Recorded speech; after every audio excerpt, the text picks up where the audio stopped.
दिन भर की बड़ी खबरों पर नजर डालेंगे इस न्यूज बुलेटिन में। सबसे पहले headlines. This bulletin is brought to you by Dabur Amla Hair Oil, असली Amla Dabur Amla, and New Gurukul Public Senior Secondary School, Gopal नगर, पक्का भरो, हमीरपुर। 31 मार्च से पहले सरकारी क्षेत्र में 20,000 युवाओं को नौकरियां देगी सरकार। विधायकों को झंडी मामले में कानूनी पहलुओं पर विचार के बाद फैसला लेगी सरकार। पेपर लीक मामले में 65 आरोपियों में से 34 गिरफ्तार, आरोप सिद्ध न होने पर 9 शिकायतों पर जांच बंद। पठानकोट मंडी 4 लेन की बदलेगी तस्वीर, 4 लेन का ही होगा ये एनएच। सरकारी विभागों में लगेंगी 500 ई टैक्सी, स्टार्टअप योजना की एसओपी अधिसूचित। सूचना में देरी पर पीडब्ल्यूडी के अभियंता को 15,000 जुर्माना। 2002 से सरकारी नौकरियों में लंबित रोस्टर बहाल करे सरकार, भीम आर्मी ने उठाई मांग। कांग्रेस नेता ने पूछा सवाल, भाजपा ने डोडराकवार को क्यों नहीं दिलवाया जनजातीय का दर्जा। और अब खबरें विस्तार से। विधानसभा के शीतकालीन सत्र के अंतिम दिन मुख्यमंत्री सुखविंदर सिंह सुक्खू ने कहा कि 31 मार्च से पहले हिमाचल में सरकारी क्षेत्र में 20,000 युवाओं को नौकरियां दी जाएंगी। विधानसभा के शीतकालीन सत्र के अंतिम दिन मुख्यमंत्री सुखविंदर सिंह सुक्खू ने कहा कि 31 मार्च से पहले हिमाचल में सरकारी क्षेत्र में 20,000 युवाओं को नौकरियां दी जाएंगी। राज्य सरकार आउटसोर्स प्रचलन को कम करेगी और उनके अनुभव के आधार पर युवाओं को नौकरी देने की दिशा में बढ़ेगी। नियम 130 के तहत लाए गए प्रस्ताव सरकारी नौकरियां देने में असमर्थ और आउटसोर्स कर्मचारियों को हटाने बारे तथा भर्ती प्रक्रिया में भ्रष्टाचार की जाँच और कार्यालयों के पुनः स्थापित करने बारे चर्चा के जवाब में मुख्यमंत्री ने कहा कि सरकार आउटसोर्स कर्मचारियों को सरकारी क्षेत्र में रोजगार में संरक्षण देने का प्लान बना रही है। मुख्यमंत्री ने कहा, कांग्रेस सरकार ने ये कभी नहीं कहा कि वह सरकारी क्षेत्र में 1 लाख नौकरियां देंगे। उन्होंने कहा कि सरकार ने हमेशा 5 लाख नौकरियों के अवसर पैदा करने की बात कही है और इस दिशा में सरकार ने 680 करोड़ की स्टार्टअप योजना शुरू की है। विधानसभा के शीतकालीन सत्र में विधायकों के वाहन पर झंडी लगाने के विषय पर सभी विधायकों ने एकमत होकर आवाज उठाई। हालांकि विधायकों को वाहनों पर झंडी लगाने के लिए अभी इंतजार करना पड़ेगा। देखें ये खबर। विधानसभा के शीतकालीन सत्र में विधायकों के वाहन पर झंडी लगाने के विषय पर सभी विधायकों ने एकमत होकर आवाज उठाई। हालांकि विधायकों को वाहनों पर झंडी लगाने के लिए अभी इंतजार करना पड़ेगा। मुख्यमंत्री सुखविंदर सिंह सुक्खू ने सदन में पॉइंट ऑफ ऑर्डर के माध्यम से भाजपा विधायक त्रिलोक जम्वाल द्वारा ये मामला उठाए जाने पर हुई चर्चा के जवाब में कहा कि सरकार कानूनी पहलुओं पर विधानसभा अध्यक्ष से चर्चा के बाद इस मुद्दे पर कोई फैसला लेगी। उन्होंने कहा कि ये मामला कानूनी प्रावधानों से जुड़ा है, ऐसे में पूर्ण विचार विमर्श के बाद ही किसी निर्णय तक पहुंचा जाएगा। इससे पूर्व भाजपा विधायक त्रिलोक जम्वाल ने ये मामला उठाते हुए कहा कि विधायकों को वाहनों पर झंडी लगाने के संबंध में वर्ष 2021 में कानून में संशोधन किया जा चुका है। विधानसभा अध्यक्ष ने भी 16 अप्रैल 2023 को इस संबंध में जीएडी को पत्र लिखा था, लेकिन अभी तक सरकार की तरफ से कोई कदम नहीं उठाया गया है। उन्होंने विधायकों के वाहनों के चालान का मामला भी उठाया। कर्मचारी चयन आयोग के पेपर लीक मामले में 65 आरोपियों में से अब तक 34 को गिरफ्तार किया गया है। इसके अलावा पेपर लीक मामले में 9 शिकायतों में आरोप सिद्ध न होने के कारण जांच बंद कर दी गई है। कर्मचारी चयन आयोग के पेपर लीक मामले में 65 आरोपियों में से अब तक 34 आरोपियों को गिरफ्तार किया गया है। इसके अलावा पेपर लीक मामले में 9 शिकायतों में आरोप सिद्ध न होने के कारण जांच बंद कर दी गई है। विधानसभा में शनिवार को विधायक चंद्रशेखर और सुरेश कुमार द्वारा पूछे गए सवाल के जवाब में बताया गया, कर्मचारी चयन आयोग के पेपर लीक मामले में 23 दिसंबर 2022 को अभिलाष कुमार निवासी सुजानपुर जिला हमीरपुर की शिकायत पर विजिलेंस ने हमीरपुर थाना में केस दर्ज किया था। जांच से पता चला है कि आयोग की अखंडता एवं विश्वसनीयता संदेहजनक है और यह जनहित में उचित नहीं होगा कि आयोग को वर्तमान स्वरूप में जारी रहना चाहिए। इसलिए इसके गठन की अधिसूचना को रद्द करके इसे समाप्त कर दिया गया है। निवर्तमान आयोग के भर्तियों संबंधित कार्यकलापों को अंतरिम रूप से हिमाचल प्रदेश लोक सेवा आयोग को सौंपा गया है। वर्तमान में अब चयन आयोग का गठन कर लिया गया है। पठानकोट मंडी राष्ट्रीय राजमार्ग की तस्वीर बदलने वाली है। पठानकोट मंडी को भी एनएचएआई ने प्रदेश के अन्य सभी नेशनल हाईवे की तर्ज पर 4 लेन में बदलने की तैयारी शुरू कर दी है। देखें क्या है योजना। पठानकोट मंडी राष्ट्रीय राजमार्ग की तस्वीर बदलने वाली है। पठानकोट मंडी को भी NHAI ने प्रदेश के अन्य सभी नेशनल हाईवे की तर्ज पर 4 लेन में बदलने की तैयारी शुरू कर दी है। इसमें पद्धर से बिजनी के बीच NHAI 4 लेन का निर्माण होगा। हालांकि यह निर्माण भविष्य में पूरा किया जाएगा। दरअसल 25 किलोमीटर लंबे इस हिस्से में 2 लेन की टेंडर प्रक्रिया शुरू हो चुकी है। पद्धर से बिजनी तक के लिए दूसरे चरण में 4 लेन का टेंडर दोबारा होगा। इसमें जमीन अधिग्रहण का काम NHAI दूसरे चरण में पूरा करेगी, जबकि पठानकोट से मंडी तक अन्य मार्ग 4 लेन ही बनेगा। परौर से पद्धर तक के हिस्से को NHAI पहले ही 4 लेन में बनाया जा रहा है। गौरतलब है कि हिमाचल में इस समय 5 बड़े 4 लेन का काम जारी है। इनमें शिमला कालका, किरतपुर मनाली, पठानकोट मंडी और मटौर से शिमला तक का काम कई हिस्सों में पूरा हो रहा है। इनमें किरतपुर मनाली नेशनल हाईवे को NHAI ने मंडी के सुंदरनगर तक जोड़ दिया है।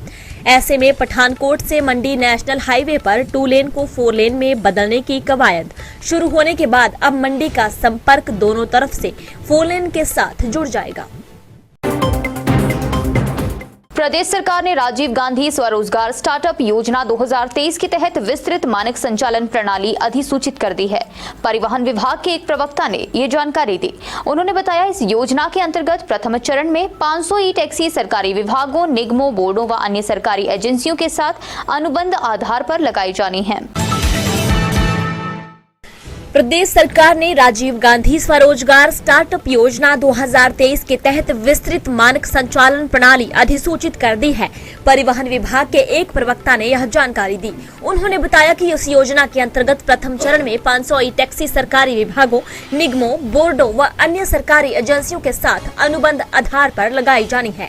इस योजना का लाभ अधिक से अधिक बेरोजगार युवाओं को सुनिश्चित करने के लिए प्रदेश सरकार ने ई टैक्सी के आवेदन करने की आवश्यक योग्यता का पुनर्निर्धारण किया है, जिसके अनुसार आवेदक यदि किसी मान्यता प्राप्त स्कूल शिक्षा बोर्ड संस्थान से 10वीं पास हो तो उसके पास वाहन चलाने का 7 साल का अनुभव होना चाहिए।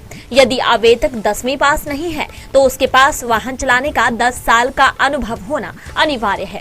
प्रवक्ता ने बताया कि इस योजना के अंतर्गत आवेदक 5 जनवरी 2024 तक परिवहन विभाग के पोर्टल पर ऑनलाइन आवेदन कर सकते हैं। Dabur Amla hair oil presents Divya Himachal dance season 9 powered by Arni university, Himachal का सबसे बड़ा डांस कंपटीशन। विजेताओं को नगद पुरस्कारों के साथ साथ TVS जुपिटर 110cc स्कूटर जीतने का मौका। सुपर जूनियर और सीनियर कैटेगरी के लिए मुकाबला। ऑनलाइन ऑडिशन शुरू। लास्ट डेट 20 दिसंबर। अप्लाई करने के लिए आज ही www.divyhimachal.com पर विजिट करें। अधिक जानकारी के लिए दिव्य हिमाचल न्यूज़पेपर पढ़ें या फेसबुक पेज और इंस्टाग्राम पर डांस हिमाचल डांस को फॉलो और लाइक करें। Dance Himachal dance brought to you by Dabur Amla hair oil, असली Amla Dabur Amla, powered by Arni university in association with TVS Jupiter, ज्यादा का फायदा, master health care, radio partner big FM। सूचना देने में देरी की वजह से PWD के अधिशासी अभियंता पर कार्रवाई हुई है। सूचना में करीब 16 महीनों की देरी पर अधिशासी अभियंता को 15,000 रुपए का जुर्माना लगाया गया है। देखिए क्या है मामला। सूचना देने में देरी की वजह से PWD के अधिशासी अभियंता पर कार्रवाई हुई है।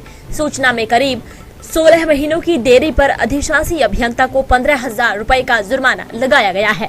सूचना का अधिकार के तहत PWD से यह जानकारी 1 जुलाई 2022 को मांगी गई थी। इसमें पीड़ित ने विभाग से सड़कों और पुलों के निर्माण में देरी को लेकर यह जानकारी मांगी थी, लेकिन PWD की तरफ से कोई जवाब तय अवधि के दौरान नहीं दिया गया। इसके बाद शिकायतकर्ता ने मामले की अपील की और जानकारी न मिलने के बाद यह मामला राज्य सूचना आयुक्त RD धीमान के समक्ष पहुंच गया। उन्होंने मामले पर सुनवाई करते हुए PWD को सूचना में देरी की वजह से 15,000 रुपए जुर्माने का फैसला सुनाया है। हालांकि सुनवाई के दौरान PWD ने 18 दिसंबर की सूचना की आपूर्ति शिकायतकर्ता को कर दी थी, लेकिन यह आपूर्ति उस समय हुई जब राज्य सूचना आयुक्त मामले पर फैसला सुनाने वाले थे। वन मित्र भर्ती में उन लोगों को प्राथमिकता दी जाए जिन्हें सरकार ने 12 साल पहले निकाल दिया था। इसके साथ ही हिमाचल के दलितों के लंबित रोस्टर को भी सरकार समय रहते शीघ्रता से बहाल करे। किसने उठाई है ये मांग, देखें इस रिपोर्ट में। वन मित्र भर्ती में उन लोगों को प्राथमिकता दी जाए जिन्हें सरकार ने 12 साल पहले निकाल दिया था। इसके साथ ही हिमाचल के दलितों के लंबित रोस्टर को भी सरकार समय रहते शीघ्रता से बहाल करे। यह मांग शनिवार को सीएम से मिलने तपोवन पहुंचे भीम आर्मी भारत एकता मिशन के प्रतिनिधिमंडल ने उठाई। जोरावर स्टेडियम में एकत्रित प्रतिनिधिमंडल के सदस्यों में शामिल भीम आर्मी एकता मिशन के प्रदेश संयोजक रवि कुमार दलित ने कहा कि वन मित्र भर्ती में प्रदेश के दलितों को सरकार दरकिनार कर उनके साथ अन्याय कर रही है। उन्होंने कहा कि वन मित्र भर्ती में आरक्षण प्रावधान बहाल किए जाएं तथा वन विभाग की ओर से 12 वर्ष पहले निकाले गए वन राखों को भी इसमें प्राथमिकता दी जाए। रवि कुमार दलित ने आरोप लगाया कि हिमाचल में दलित युवाओं को वर्ष 2002 से सरकारी नौकरियों में लंबित रोस्टर से भी वंचित रखा गया है, जिस कारण हजारों दलित युवा बेरोजगार हैं। हिमाचल के दलितों का लंबित रोस्टर बहाल किया जाए और सर्वप्रथम उनको सरकारी नौकरियों में उनकी संवैधानिक हिस्सेदारी दी जाए। जैसे कि सभी प्रदेश का एक मुख्यमंत्री माँ होता है, तो हमें सचिवालय में एक बड़ी जोरदार तरीके से बात कही गई कि जब तक बच्चा रोता नहीं है तो माँ दूध नहीं पिलाती। तो आज मुख्यमंत्री जी समझेंगे कि बच्चे आए हैं और सरकार को हम समझते हैं कि एक माँ के समान समझ रहे हैं कि हम आज उनके पास जो है दूध पीने आए हैं। तो हमारे जो ये प्रदेश के कोने कोने से अनुसूचित जाति समाज के लोग आए हैं, इनको जो है इनके अधिकारों की रक्षा दूध के रूप में जो आप वन मित्र भर्ती कर रहे हैं, जो उनकी मांगे हैं, मुख्य मांगे हैं, हमारे जो और भी लोग यहाँ पर ज्ञापन लेकर आए हैं, उनकी आवाज़ को सुने, उनकी बात को सुने। प्रदेश के मुख्यमंत्री सिर्फ एक विशेष वर्ग के मुख्यमंत्री नहीं है, इस परिवार की आवाज़ को जो है उन्हें सुनना होगा और प्रदेश का ये समाज जो है इसी उम्मीद के साथ आज उनके बीच आया है।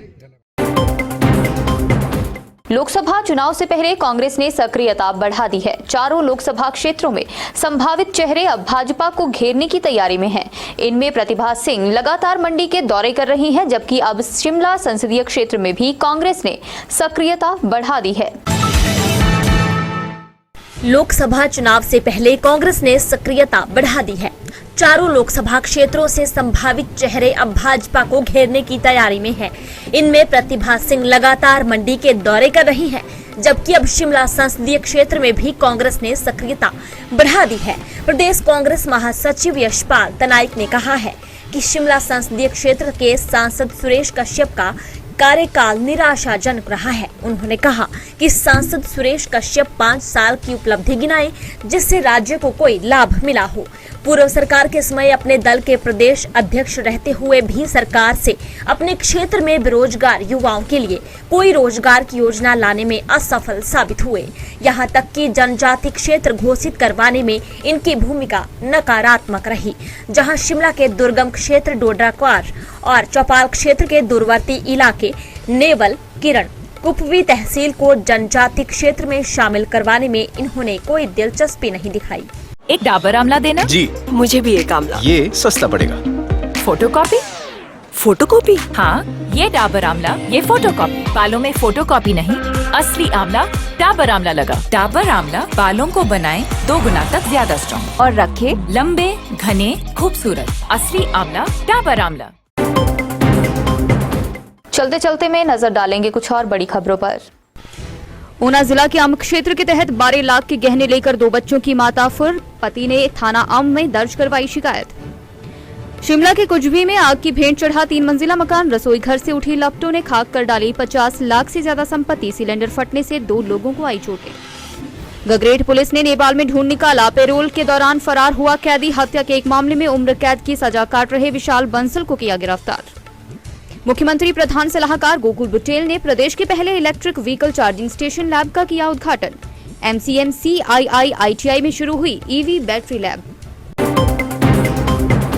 आज के न्यूज बुलेटिन में बस इतना ही। बने रहें दिव्य हिमाचल टीवी के साथ।